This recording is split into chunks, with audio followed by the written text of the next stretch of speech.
हमारे चैनल में आप सबका स्वागत है और आज मैं छठ मैया की पूजा का वर्णन करने वाला हूँ। तो चलिए शुरू करते हैं। एक बार एक बूढ़ी अम्मा अपने बेटे, बहू तथा पोते के साथ रहती थी। बूढ़ी अम्मा के घर में किसी चीज की कोई कमी नहीं थी। वह छठ माता की परम भक्त थी तथा हर साल छठ का व्रत बड़ी श्रद्धा और भक्ति भाव के साथ किया करती थी। बूढ़ी अम्मा की बहू आधुनिक सोच वाली नारी थी। उसका पूजा पाठ में कोई विश्वास नहीं था। जब कार्तिक मास की शुक्ल पक्ष की चतुर्थी आई तो बूढ़ी माँ बहुत खुश थी, क्योंकि आज से छठ का 4 दिवसीय पावन त्योहार शुरू हो रहा था। अम्मा घर की साफ सफाई में लग गई। उसने अपने बेटे को आम की लकड़ी तथा पूजा की सभी सामग्री लाने के लिए बाजार भेज दिया। अम्मा ने अपने बेटे की सलामती के लिए छठ का व्रत किया। बूढ़ी अम्मा ने अपनी बहू से भी छठ माता का व्रत करने को कहा। तब बहू कहने लगी, यह सब बेकार की बातें हैं, मुझे इन सब में कोई विश्वास नहीं, इससे क्या होगा। तब बूढ़ी अम्मा अपनी बहू को छठ माता की महिमा बताते हुए एक पौराणिक कथा सुनाती है। अम्मा बोली, बेटा, बहुत समय पहले की बात है। प्रियव्रत नाम के एक प्रसिद्ध राजा थे। उनके पिता का नाम था स्वयंभू मनु। प्रियव्रत बहुत सदाचारी और धार्मिक प्रवृत्ति के मनुष्य थे। विवाह के कई वर्षों के बाद भी जब उन्हें कोई संतान नहीं हुई, तब ऋषि कश्यप ने उन्हें पुत्रेष्टि यज्ञ कराने की सलाह दी। राजा प्रियव्रत ने पूरे विधि विधान के साथ पुत्रेष्टि यज्ञ का अनुष्ठान किया। पुत्रेष्टि यज्ञ के प्रभाव से प्रियव्रत की पत्नी ने स्वर्ण के समान सुंदर एक पुत्र को जन्म दिया, परंतु वह पुत्र मरा हुआ पैदा हुआ। राजा प्रियव्रत उस मृत बालक को लेकर शमशान में गए और उस एकांत भूमि में पुत्र को छाती से चिपकाकर बिलख बिलख कर रोने लगे। इतने में वहाँ पर एक दिव्य विमान दिखाई दिया। शुद्ध स्फटिक मणि के समान चमकने वाला वह विमान अमूल्य रत्नों से बना था। उस विमान पर बैठी हुई मन को मोह लेने वाली एक परम सुंदरी देवी को राजा प्रियव्रत ने देखा। उस देवी को देखकर राजा ने बालक को भूमि पर रख दिया और बड़े आदर के साथ देवी की स्तुति की। वह देवी स्कंद भगवान की प्रिय पत्नी षष्ठी देवी थी। उनका शांत विग्रह ग्रीष्मकालीन सूर्य के समान चमचमा रहा था। उन्हें प्रसन्न देखकर राजा ने पूछा, हे देवी, तुम कौन हो? राजा प्रियव्रत की बात सुनकर देवी ने उनसे कहा, राजन, भगवती मूल प्रकृति के छठे अंश से प्रकट हुई मैं देवी षष्ठी हूँ और इस संसार में छठ माता के नाम से प्रसिद्ध हूँ। इस प्रकार कहकर छठ माता ने उस बालक को उठा लिया और अपने प्रभाव से उसे पुनः जीवित कर दिया। जब राजा ने देखा तो वह स्वर्ण के समान सुंदर प्रभाव वाला बालक हंस रहा था। अभी राजा प्रियव्रत उस बालक की ओर देख ही रहे थे कि छठ माता उस बालक को लेकर आकाश में जाने लगी। यह देखकर राजा के कंठ, होठ और तालू सूख गए। उन्होंने माता की स्तुति की। तब प्रसन्न हुई माता ने कहा, तुम सर्वत्र प्रकृति यानी सूर्य, उषा, जल तथा वायु की पूजा कराओ और स्वयं भी करो। प्रकृति की आराधना से तुम और समस्त संसार वर्ष भर सुखी, स्वस्थ और निरोगी रहेंगे और दीर्घायु को प्राप्त होंगे। तब राजा प्रियव्रत ने सूर्य, उषा, जल, वायु तथा छठ माता का व्रत किया और पूजा की, जिससे प्रसन्न होकर छठ माता ने राजा को उनका पुत्र दे दिया। तब से कार्तिक शुक्ल पक्ष की षष्ठी के अवसर पर सूर्य, उषा, प्रकृति, जल, वायु तथा छठी मैया की पूजा की जाने लगी।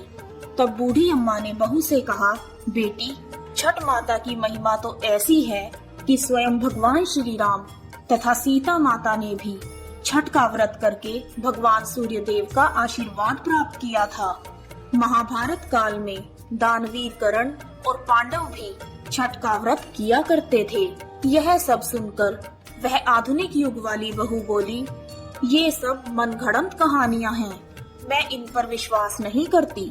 यह सुनकर बूढ़ी अम्मा छठ माता से क्षमा मांगने लगी और बहू को फिर से समझाने की कोशिश करती है कि बेटी, हजारों सालों से चली आ रही इस परंपरा का मजाक मत उड़ाओ तथा तुम भी मेरे पोते की दीर्घायु के लिए छठ माता का पूजन करो। बूढ़ी अम्मा की बातों को सुना अनसुना करके बहू वहाँ से चली गई। बूढ़ी अम्मा ने बड़ी श्रद्धा के साथ नहाए खाए का दिन किया और उधर बहू ने पूरा दिन घर के बाहर मौज मस्ती में बिता दिया।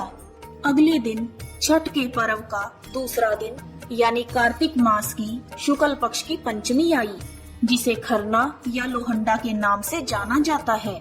संध्या काल में जब अम्मा ने बहू को खीर रोटी का प्रसाद दिया तो फिर से बहू ने कहा, माँ, इतना कठिन निर्जला व्रत क्यों कर रही हो? अपने शरीर को कष्ट क्यों दे रही हो?